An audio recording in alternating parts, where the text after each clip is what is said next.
Quando a gente assiste filme ou lê histórias sobre guerra, geralmente as batalhas se desenvolvem esperando o grande confronto entre os principais guerreiros de cada lado.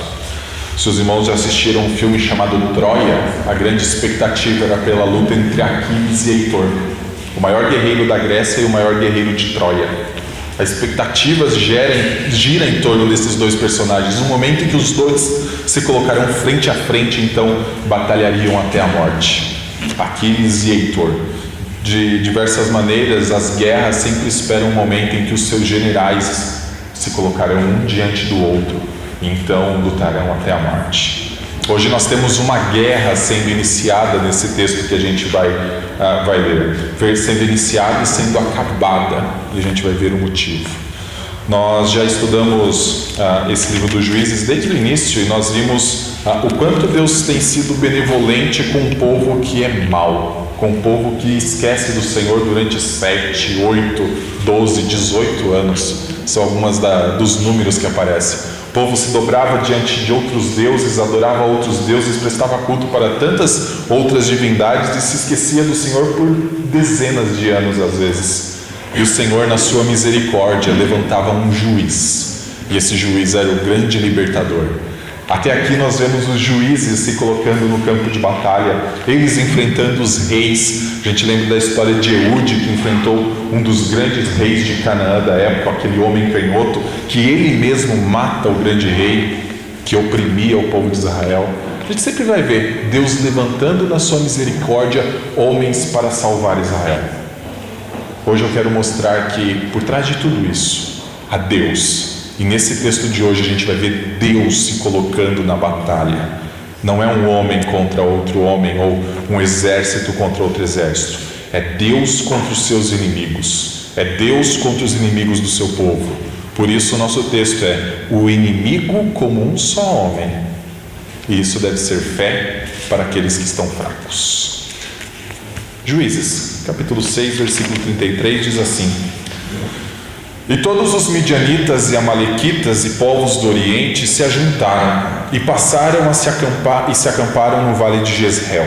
Então o Espírito do Senhor revestiu a Gideão, o qual tocou a rebate, e os abiesritas se ajuntaram após dele. Enviou mensageiros por toda a tribo de Manassés, que também foi convocada para o seguir. Enviou ainda mensageiros a Azer e a Zebulon e a Naftali, e saíram para encontrar-se com ele. A gente vai ler aos poucos todo esse texto, mas por enquanto vamos ficar com esses versículos 33 a 35. O que nós vemos aqui? O grande inimigo daquela época, que são os midianitas, como está no versículo 3, se juntando com outros povos, amalequitas, povos do Oriente, então fazendo uma grande coalizão, uma grande aliança militar para ir contra Israel. Se os irmãos se lembrarem dos últimos sermões, o penúltimo, nós lembramos que os midianitas já oprimiam o povo de Israel sozinhos, sem precisar de mais povos juntos. Eles vinham como gafanhotos sobre a terra de Israel, destruíam tudo. Tanto é que a passagem onde Deus convoca Gideão para ser esse juiz, Gideão está tentando esconder um pouco da produção que sobrava para os midianitas não destruir tudo. Um povo angustiado. Isso porque só tinha os midianitas contra eles. Israel só tinha os midianitas contra eles. Agora nós vemos mais povos juntos. Aqueles que já eram numerosos como um enxame de gafanhotos, agora se juntam a eles os amalequitas e povos do Oriente, que é colocado no plural. A gente nem sabe quantos povos ainda se juntaram. O que já era grande ficou ainda maior. O inimigo, que já era poderoso, teve suas forças aumentadas. Então nós vemos uma grande coalizão indo contra Israel. Então nós temos Deus entrando na batalha. Versículo 34 vai dizer que o Espírito do Senhor revestiu a Gideão.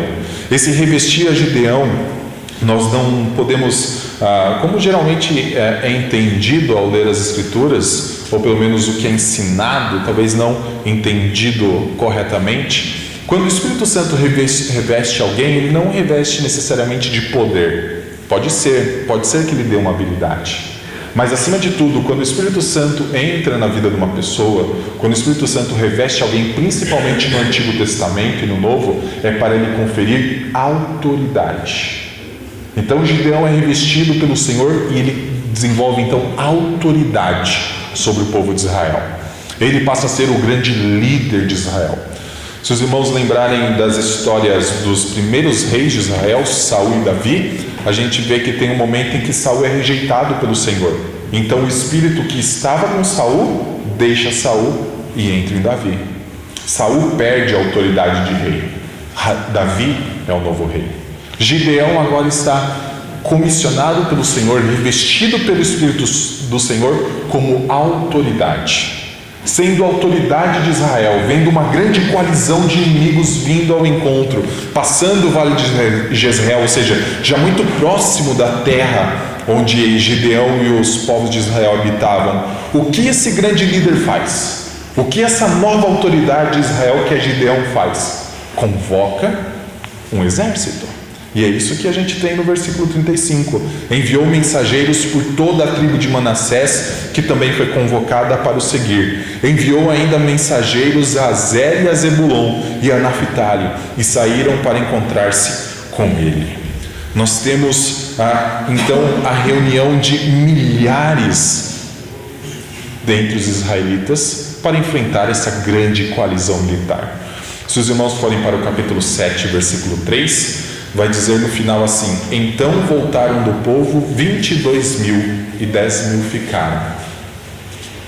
Ou seja, Gideão conseguiu reunir 32.000 homens para a batalha. Por quê? O Senhor o revestiu com autoridade, não com poder. Quando o Espírito Santo reveste alguém é com autoridade. E nesse momento Gideão é a grande autoridade em Israel. Ele é o grande juiz que Deus levanta. Um juiz que é capaz de reunir 32.000 homens para a batalha. Nós vemos o inimigo crescer e nós vemos Gideão, então, aumentar suas forças. Nós não temos o número dos inimigos. Daqui a pouco a gente vai ver a quantidade. Mas por enquanto nós não temos. Mas nós temos 2 exércitos gigantescos, prontos para a guerra. Gideão já revestido de autoridade. O que deveríamos esperar na sequência? A guerra. Mas a gente vai vendo Gideão dar um passo atrás. Aquele que acabou de reunir 32.000 homens para a guerra, dando um passo atrás. Versículo 36. Disse Gideão a Deus: se hás de livrar Israel por meu intermédio, como disseste, eis que eu porei uma porção de lã na eira. Se o orvalho estiver somente nela e seca a terra ao redor, então conhecerei que hás de livrar Israel por meu intermédio, como disseste. E assim sucedeu, porque ao outro dia se levantou de madrugada e, apertando a lã do orvalho dela, espremeu uma taça cheia de água. Disse mais Gideão: não se acenda contra mim a tua ira, se ainda falar só esta vez. Rogo-te que mais desta vez faça eu a prova com a lã, que só a lã esteja seca e na terra ao redor haja orvalho. E Deus assim fez naquela noite, pois só a lã estava seca e sobre a terra ao redor havia orvalho. O grande líder de Israel, que conseguiu reunir 32.000 pessoas, 32.000 guerreiros para uma guerra, porque Deus o revestiu com autoridade, fala assim: mas será que o Senhor ainda está comigo? Essa é a pergunta. Senhor, deixa eu fazer 2 testes aqui com o Senhor, para ver se o Senhor realmente... Olha o que ele fala no início do versículo 36. Se hás de livrar a Israel por meu intermédio, como disseste. Ou seja, Deus já tinha dito que livraria, mas Gideão ainda está com dúvida. Voltem um pouco para no capítulo 6 ainda. Olhem como Deus chama a Gideão no versículo 12. Capítulo 6, versículo 12. Então o anjo do Senhor lhe apareceu e lhe disse: o Senhor é contigo, homem valente. Olha o que tem no versículo 14. Então se virou o Senhor para ele e disse: vai nessa tua força e livra Israel da mão dos midianitas, porque eu os entreguei. Porventura não te enviei eu? 2 vezes Deus fala Você vai livrar Israel, eu sou contigo. Olha o final do versículo 16: já que eu estou contigo, ferirás os midianitas como se fossem um só homem. Eu sou contigo. Várias vezes isso é enfatizado a Gideão, que o Senhor era com ele. E várias vezes Gideão coloca Deus num teste. Olha o versículo 18, aliás o 17. Gideão responde essas promessas do Senhor de que estaria com ele assim: se agora achei mercê diante dos teus olhos, dá-me um sinal de que és tu, Senhor, que me falas. Um homem cheio de dúvidas, um homem a certo ponto duvidoso no seu caráter. A gente vai ver no próximo sermão, a partir do capítulo 8, versículo 4, Gideão demonstrando um caráter muito falho mesmo. Mas por que ele pode ser um juiz em Israel? Não é pelo seu caráter, não é pela sua habilidade, não é pela sua autoridade. Ele pode ser um juiz em Israel, ele pode ser um libertador do povo, porque Deus está com ele, independente do que ele é. Gideão faz esses testes do versículo 19 até o versículo 24. Os irmãos podem depois recuperar um desses testes. Gideão coloca Deus à prova. Se o Senhor mesmo vai livrar Israel por meu intermédio, ou seja, através de mim, eu preciso de um sinal. O primeiro eu vou colocar aqui um punhado de lã sobre a grama, e no outro dia, se a lã aparecer molhada pelo orvalho e a terra ao redor seca, então eu saberei que o Senhor está comigo. É isso que acontece. Olha o versículo 38. E assim sucedeu, porque ao outro dia se levantou de madrugada e, apertando a lã do orvalho dela, espremeu uma taça cheia de água. Ou seja, Deus misericordiosamente atende esse pedido de Gideão. A lã está molhada, a terra ao redor está seca. Gideão ainda tem dúvidas. Ele fala: agora eu vou fazer o teste ao inverso, o contrário. Vou colocar de novo um punhado de lã, só que agora, em vez do punhado estar molhado, eu quero que a grama esteja molhada e o punhado de lã seco. No outro dia é isso que acontece, 40. E Deus assim o fez naquela noite, pois só a lã estava seca e sobre a terra ao redor havia orvalho.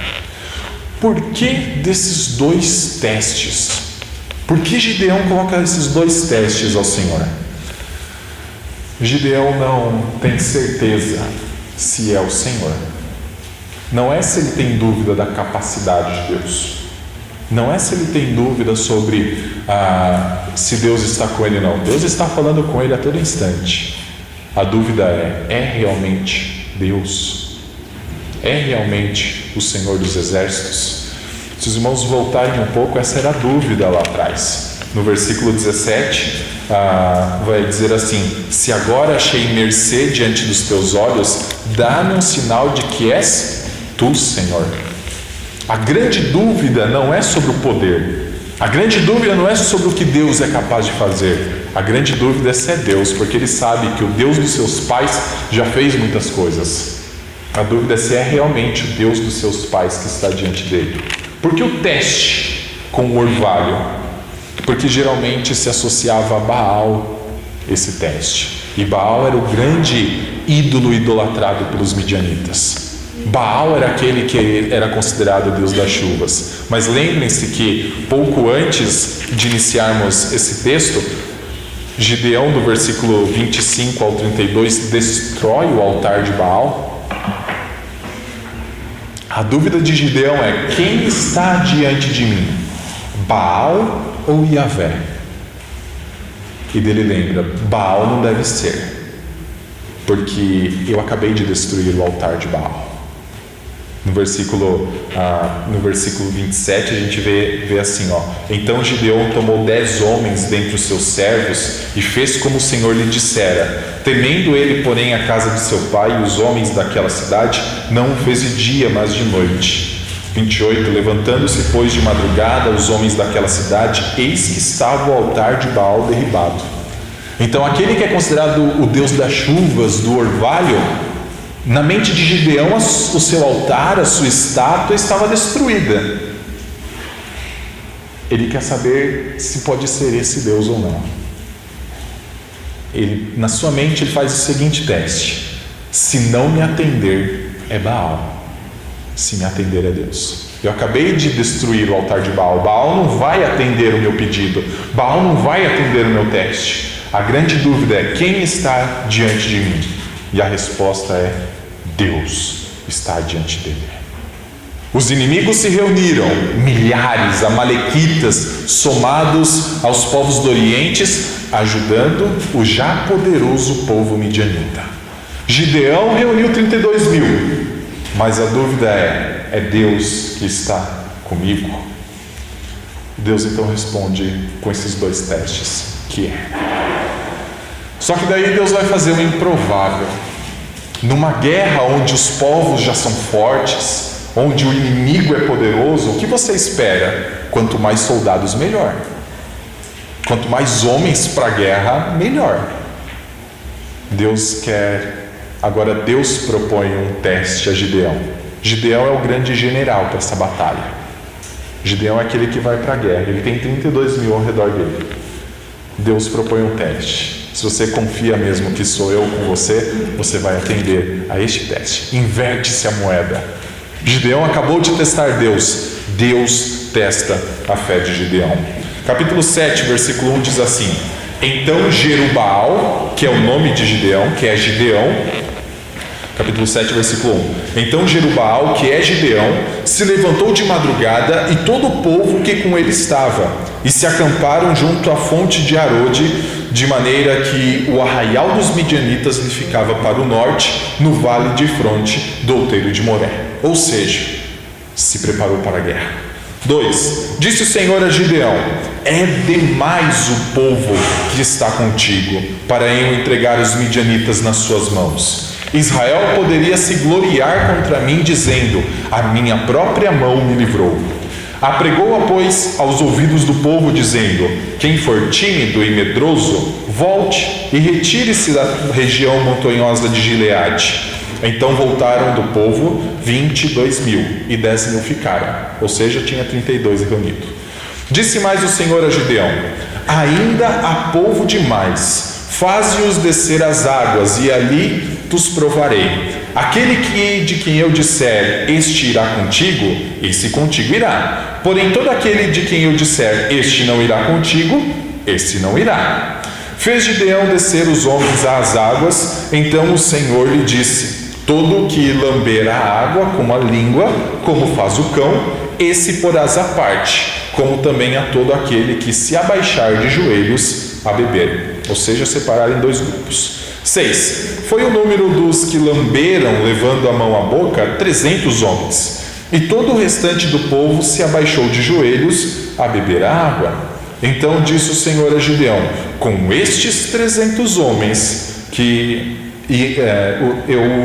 lamberam as águas, eu vos livrarei, e entregarei os midianitas nas tuas mãos, pelo que a outra gente, toda que se retire, cada um para o seu lugar. Tomou o povo provisões nas mãos e as trombetas. Gideão enviou todos os homens de Israel, cada um à sua tenda, porém os 300 homens reteve consigo. Estava o arraial dos midianitas abaixo dele no vale. Até aqui. Gideão, 2 testes. Num, lã molhada, no outro, lã seca. Deus, 2 testes. E os 2 testes bom, se eu provei que eu sou o Senhor que estou diante de você, agora eu preciso provar a sua fé. Você confia em mim? Primeiro teste: você vai reduzir o exército. Senhor, poderia ser a pergunta de Gideão: Senhor, acabei de reunir 32 mil como autoridade sobre Israel. O Senhor quer que eu mande embora? E olha o número que é enviado embora: 22 mil. Por que Deus pede para Gideão reduzir o exército ao seu lado? Porque era possível que com esses 32 mil Israel vencesse a batalha. É possível. A gente não tem a contagem exata de inimigos, de guerreiros do outro exército. E a grande preocupação sou eu que faço todas as coisas. A gente leu hoje no texto de 2 Pedro 1: pelo seu divino poder Deus concede todas as coisas a nós, independente se essa vitória parece nossa ou do Senhor? Ela é sempre do Senhor. No versículo 2, Deus diz o porquê desses dois testes. Diz assim: disse o Senhor a Gideão: é demais o povo que está contigo, para eu entregar os midianitas nas suas mãos. Israel poderia se gloriar contra mim. Israel poderia dizer assim: a vitória foi nossa. Nós ganhamos, nós derrotamos os midianitas, os amalequitas, os povos do Oriente. 32 mil homens reunidos, é possível. Mas o Senhor fala, para que saibam que todas as vitórias são do Senhor. Qualquer coisa boa que aconteça na vida de alguém é do Senhor. Reduz esse exército. Primeiro teste, reduz esse exército. Quem deveria ir embora? Versículo 3. Apregou-a, pois, aos ouvidos do povo, dizendo: quem for tímido e medroso, volte, e retire-se da região montanhosa de Gileade. Então voltaram do povo 22 mil, e 10 mil ficaram. De 32 para 10. É mais de 60% do exército. Quase 70%. É você, às vezes, enfrentar um momento da sua vida com 70% do seu salário, com 30% do seu salário. Reduz o exército. Primeiro teste. Gideão demonstra a sua confiança no Senhor. 4. Disse mais o Senhor a Gideão: ainda há povo demais. Há povo demais. Sobraram 10 e o Senhor fala: tem muita gente ainda. Ele vai dizer assim: faze-os descer as águas e ali os provarei. Você vai fazer 2 grupos. Um dos grupos eu vou dizer que vai com você para a guerra. O outro grupo eu vou dizer que não. E esses vão voltar para sua casa igual os 22 mil já foram. Quais são esses 2 grupos? O primeiro é aqueles que lamberão a água com a língua como se fosse cão. Se abaixariam e lamberiam a água direto do rio. O segundo grupo é aqueles que trariam água até a boca, apenas se ajoelhariam e trariam com a sua mão água até a boca. Versículo 6 vai dizer assim: foi o número dos que lamberam, levando a mão à boca, 300 homens, e todo o restante do povo se abaixou de joelhos a beber água.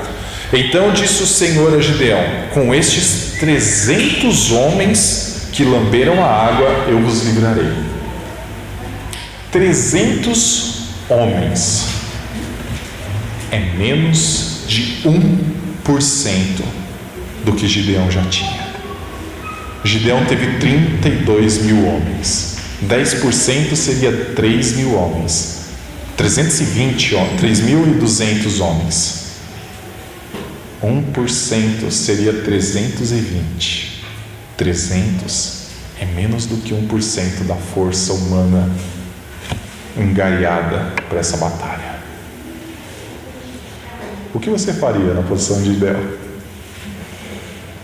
Sabendo que você já viveu a vida com esses midianitas, sabendo que eles vinham de ano em ano, logo depois da colheita, destruindo tudo, e que agora eles estavam maior. Eles tinham os amalequitas, eles tinham os povos do Oriente junto. Você conseguiu 32 mil homens, Deus pediu para reduzir para 10. Ok, sobraram 10 ainda, você pode falar, ok, acho que dá certo ainda. Daí Deus pede para reduzir para 300. Se você ganha R$1.000 por mês, é como se Deus pedisse para reduzir o seu salário para menos de 10, para 8, 9. O que você faria numa situação dessa? O Senhor tem os seus propósitos e Ele vai dizer por quê. Versículo 9. Sucedeu que naquela mesma noite o Senhor lhe disse: levanta-te e desce contra o arraial, porque o entreguei nas tuas mãos. Se ainda temes atacar, desce tu com o teu moço pura ao arraial. Pura ao arraial, esse é o nome do moço. E ouvirás o que dizem. Depois, fortalecidas as tuas mãos, descerá contra o arraial. Então desceu ele com o seu moço pura até a vanguarda do arraial. Os midianitas, os amalequitas e todos os povos do Oriente, ou seja, estava todo mundo reunido ainda, milhares de guerreiros, cobriram o vale como gafanhotos em multidão. Imagina você olhar de cima de uma montanha, diz que Gideão tem que descer, e enxergar uma multidão de exércitos. Lembra-se dos 300 no famoso Estreito de Termópilas, no filme 300, e que eles olham para o mar e vê uma multidão de navios chegando? Diz que tinha mais de 1000 navios na frota de Xerxes para a guerra. O sentimento de Gideão provavelmente deveria ser esse. Ele tinha os seus 300 também. É interessante esse aspecto da história. O Leônidas tinha os seus 300 também. O Leônidas foi para a guerra. A gente vai ver que Gideão não vai para a guerra. Quem vai para a guerra é outro. 12. Os midianitas, então, só voltando, os midianitas, os amalequitas e todos os povos do Oriente cobriram o vale como gafanhotos em multidão. E eram seus camelos em multidão, inumerável como a areia que há na praia do mar. Por isso a gente não tem o número dos inimigos, porque era impossível contar. Essa é a ideia do inumerável como a areia que há na praia do mar. Chegando, pois, Gideão, eis que certo homem estava contando um sonho ao seu companheiro e disse: tive um sonho, eis que um pão de cevada rodava contra o arraial dos midianitas e deu de encontro à tenda do comandante. Se a Bíblia for sua, circule-se a tenda do comandante, de maneira que esta caiu, se virou de cima para baixo e ficou assim estendida. Respondeu-lhe o companheiro e disse: não é isto outra coisa senão a espada de Gideão, filho de Joás, homem israelita. Nas mãos dele entregou Deus os midianitas e todo este arraial. Tendo ouvido Gideão contar este sonho e o seu significado, adorou e tornou ao arraial de Israel e disse: levantai-vos, porque o Senhor entregou o arraial dos midianitas nas vossas mãos. Então repartiu os 300 homens em 3 companhias e deu-lhes a cada um nas suas mãos trombetas e cântaros vazios com tochas neles. E disse-lhes: olhai para mim e fazei como eu fizer. Chegando eu às imediações do arraial, como fizer, assim fareis. Então, vendo a multidão de homens no acampamento dos midianitas, amalequitas, povos do Oriente, multidão de camelos, impossível de contar essa ideia, Gideão se chega perto para ouvir o que eles falavam. E esse é o sinal de Deus, de que Deus está com Gideão. O versículo 9 vai dizer assim, sucedeu que naquela mesma noite o Senhor lhe disse: levanta-te e desce contra o arraial, porque o entreguei nas tuas mãos. 10. Se ainda temes atacar, desce tu com o teu moço por ao arraial e ouvirás o que dizem. Ou seja, Deus pede para Gideão chegar perto do arraial sozinho. Não é mais 300, é só ele e o seu ajudante, para ouvir o que se falava dentro do arraial. Diz que tem 2 midianitas conversando sobre um sonho que um deles teve. E o sonho que um deles teve é um grande pão, uma roda de pão gigante, rolando montanha abaixo e dando exatamente na tenda do comandante. A gente tem vários sonhos na Bíblia que são interpretados, né? Geralmente são interpretados por homens do Senhor. Tem os sonhos de Faraó que José interpreta, das 7 vacas magras, das 7 vacas gordas, o que significavam. Tem vários sonhos que a gente vai vendo homens do Senhor interpretando. Aqui nós temos pessoas que não são de Deus interpretando o sonho. E isso acende um sinal para a gente. Nem tudo que a gente sonha e nem tudo que os outros interpretam é verdade. Às vezes os outros podem interpretar sonhos. Não é uma característica de alguém do Senhor. Aqui a gente tem midianitas que estavam destruindo o povo do Senhor interpretando o sonho. E nesse caso interpretando corretamente o sonho. O que significava para eles? É Gideão descendo com sua espada para destruir a nós. Essa foi a interpretação. Olha o versículo 14. Respondeu-lhe o companheiro e disse: não é isso outra coisa senão a espada de Gideão, filho de Joás, homem israelita. Nas mãos dele entregou os midianitas e todo este arraial. De certa forma está correto. De certa forma está meio correto isso aqui. Gideão lidera, mas Gideão não entra no arraial. Gideão escuta isso E Deus acabou de dizer, vai lá e escuta o que eles estão falando. Gideão escuta isso, Gideão fala, realmente, Deus está conosco. Gideão volta para o seu acampamento e divide os 300 homens em 3 grupos, provavelmente 100 em cada grupo, e manda cercar o arraial, e para cada um ele dá trombetas. A gente já viu uma cena muito parecida na famosa queda da muralha de Jericó. Josué dá trombetas para o povo e diz para o povo também gritar, e o povo grita e as muralhas caem. Mais uma vez, o método de Deus é fazer barulho para alguma coisa acontecer. Gideão então separa os grupos e continua a sua empreitada contra o inimigo.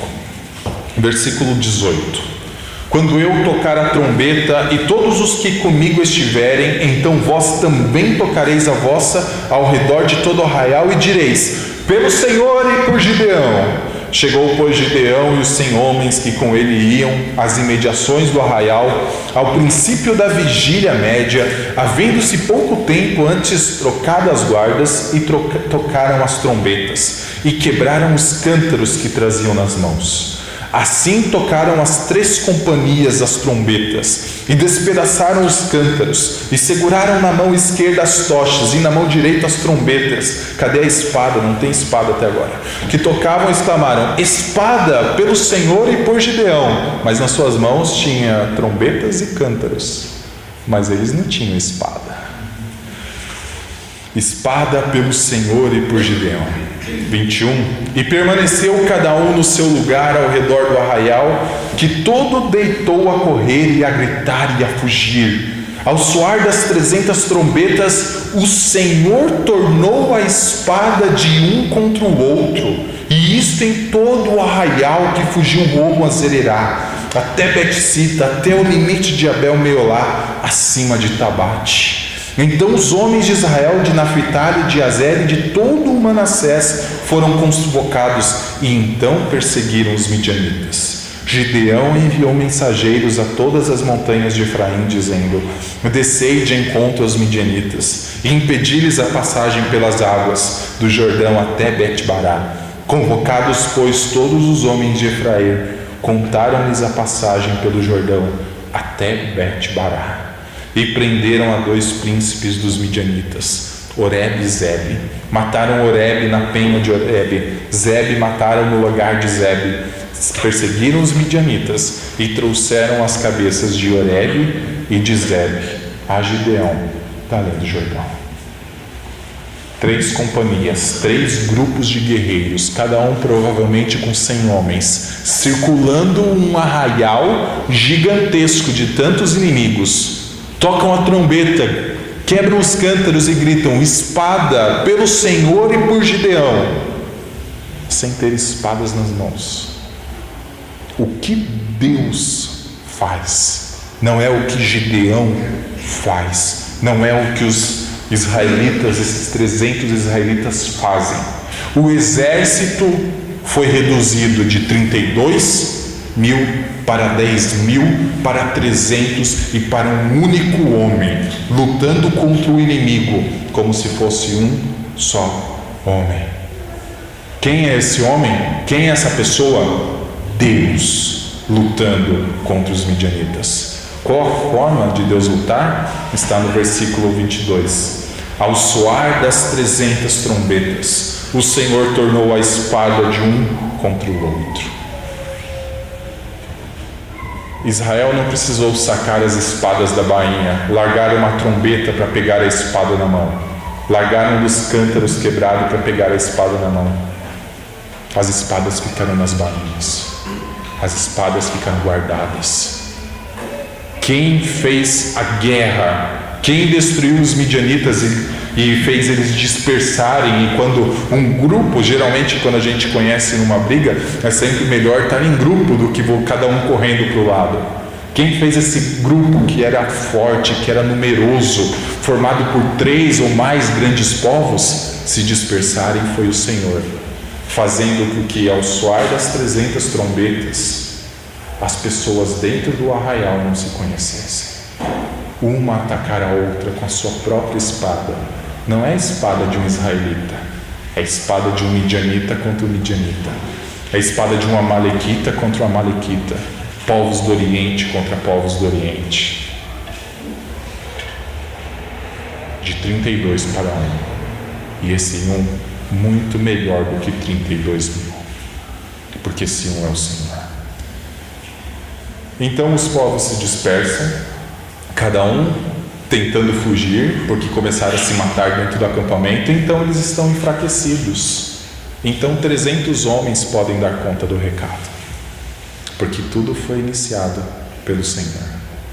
E essa vai ser a grande dúvida da maior tribo de Israel, que está a partir do versículo 1 do capítulo 8, e eu encerro no versículo 3 daí. Então os homens de Efraim, a maior tribo, tanto é que Efraim vai ser o grande líder de Israel a partir do tempo dos reis. Efraim era a maior tribo em guerreiros. Disseram a Gideão: que é isso que nos fizeste? Que não nos chamaste quando foste pelejar contra os midianitas? Olha a perplexidade. Tem um povo gigantesco vindo contra vocês, e vocês deixam de fora a tribo mais poderosa da nossa nação? Vocês deixam de fora nós, efraimitas, os mais poderosos, os mais numerosos como guerreiros? Como isso? Vocês são loucos? Basicamente essa é a pergunta dos efraimitas. E contenderam fortemente com ele. 2. Porém ele lhes disse: que mais fiz eu agora do que vós? Não são porventura os rabiscos de Efraim melhores do que a vindima de Ebiezer? Gideão reconhece: vocês são muito maiores do que a minha casa. Aliás, ele já tinha dito lá no capítulo 6, a minha casa é a menor de Israel. A minha casa é a mais pobre de Israel. 3. Deus entregou nas vossas mãos os príncipes dos midianitas. Após toda a batalha, Gideão reconhece: Deus entregou nas vossas mãos os príncipes dos midianitas, Oreb e Zeb. Que pude eu fazer comparável com o que fizestes? Então, como falar-lhes esta palavra, abrandou-se-lhe a ira contra ele, para com ele. Não só um homem reconhece a salvação de Deus. 32 mil homens foram para uma guerra. 22 mil voltaram porque eram tímidos ou medrosos. Quase 10 mil voltaram porque Deus não os escolheu. 300 ficaram, mas não participaram da guerra. Gideão, o grande líder cheio de autoridade, não participou da guerra. Os efraimitas, a maior tribo, nem convocada para a guerra foi. Porque a vitória é do Senhor. Porque o sonho de um pão rodando contra a tenda de um comandante, porque o Senhor naquele dia destruiu os inimigos como um homem só. O que Gideão teve que fazer? Demonstrar fraqueza, demonstrar dependência do Senhor, demonstrar que precisava do Senhor. Ele poderia dizer assim: não, vou ficar com 32 mil homens. Não, de 10 mil não dá mais não, eu preciso dos 10 mil. Não, com trombeta e cântaros não dá não, eu preciso ter espadas, escudos na mão. Mas Gideão entendeu que precisava do Senhor. Da mesma forma, o maior de nossos inimigos, todos aqueles que lutam contra nós, foram destruídos por um homem só. Aquele que é chamado de maravilhoso, conselheiro, Deus forte, Pai da eternidade, príncipe da paz, como nós lemos em Isaías 9. Ele nos livrou da opressão dos nossos pecados, como o Senhor no dia dos midianitas. Esse aqui é o dia dos midianitas, o dia onde você se livra de toda a sua força para confiar exclusivamente no Senhor. Jesus Cristo foi numa cruz e nos livrou da opressão de nossos pecados. Jesus Cristo nos livrou daquilo que poderia ser um orgulho para nós. Muitos se orgulham dizendo: eu sou uma boa pessoa. O Senhor vai olhar para mim: eu sou bom, sou justo. Por que Deus tirou de 32 para 10 para 300? para que Israel não se gloriasse, não se orgulhasse no seu coração, dizendo: nós ganhamos essa guerra. O Senhor ganhou a guerra do dia dos midianitas. O Senhor ganhou a maior de todas as guerras numa cruz. Ao terceiro dia, Ele venceu o maior de todos os inimigos como se fossem um só homem. Ele venceu a morte que nenhum de nós pode vencer. Ao terceiro dia, Ele ressuscitou. Ó morte, onde está o aguilhão? Ó morte, onde está a sua vitória? Paulo pode dizer isso, porque Jesus Cristo ressuscitou dentre os mortos. Como no dia dos midianitas, na cruz, nós fomos livres da opressão dos nossos pecados. O que isso significa para nós? Você não é mais escravo do pecado. Você não é mais escravo dos midianitas, amalequitas e povos do Oriente, que é o que simboliza o pecado nessa história. Deus livrou vocês disso. Vocês não precisam mais viver entregando a colheita, entregando o melhor da sua vida, entregando o melhor da sua terra para o pecado. A sua vida tem que ser consagrada a Deus. A sua vida tem que demonstrar dependência de Deus. Você precisa dizer: é melhor que eu me esvazie, para que Deus se demonstre forte. Da mesma forma, outra coisa que nós aprendemos é confiar na promessa do Senhor. 2 sermões atrás nós vimos que Deus destruiria o povo como se fosse um só homem.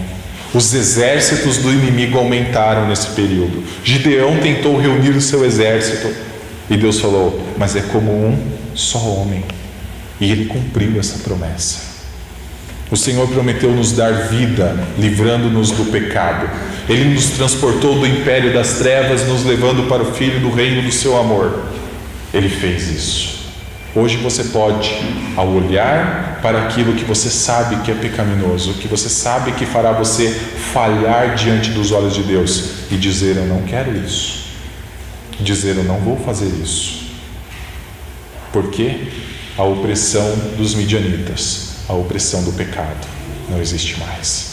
E tudo isso pela obra de Cristo, que como um homem lutou contra os seus inimigos no seu lugar. Vamos orar? Senhor Deus, nós te louvamos pela sua palavra, te agradecendo, ó Pai, pela libertação que só o Senhor poderia obter, pela salvação que só o seu sangue derramado naquela cruz poderia obter. Obrigado, Senhor, por não sermos mais escravos do pecado. Perdão, Senhor, por ainda querermos ser escravizados pelo pecado. Não deixe, ó Pai, vivermos para a honra de outro Senhor que não a Ti, ó Deus. Ajuda-nos a viver para a Sua honra e glória, a compreender a salvação, a libertação da opressão dos pecados, a confiar em Ti e a depender de Ti. Essa é a nossa oração, no nome santo de Jesus. Amém.